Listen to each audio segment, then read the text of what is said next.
The first time I saw a James Bond film in the cinemas, I must have been about 7 or 8 years old in Oakland, California.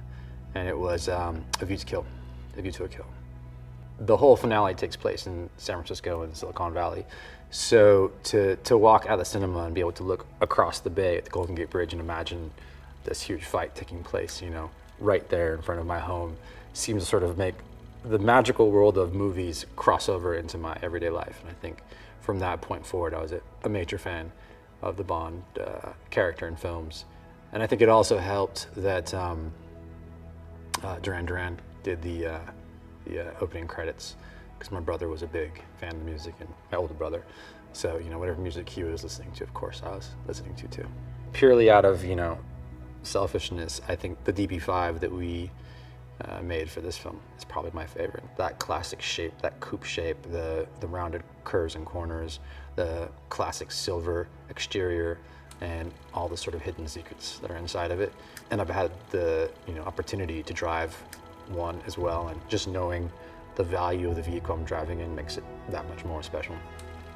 Sometimes the choice isn't yours, you know. Sometimes the choice is just the fact that we're carrying on because I'm doing this chapter, say, of the Daniel Craig films. The DB5 has been established since the beginning of his run, essentially, and it's had a really fun sort of storyline in and of itself, you know, and what Q has done to it in that time period. And he drives away in Spectre in that DB5. The question is, what did Q do to it? It was never really established. So the fun was getting to invent what this new DB5 might do and how it could get Bond out of his traditional sticky situations. I think what comes to mind for me when I think of Aston Martin is, aside from class and luxury, the uniqueness of each vehicle, how it's basically handmade and not one or after the other is a exact copy. It's got the sort of the wabi-sabi perfection. You know, when I got to visit the factory and see how the molds were made for each sort of panel that's put together, it's pretty incredible how much it really is old school, old world craftsmanship still happening today.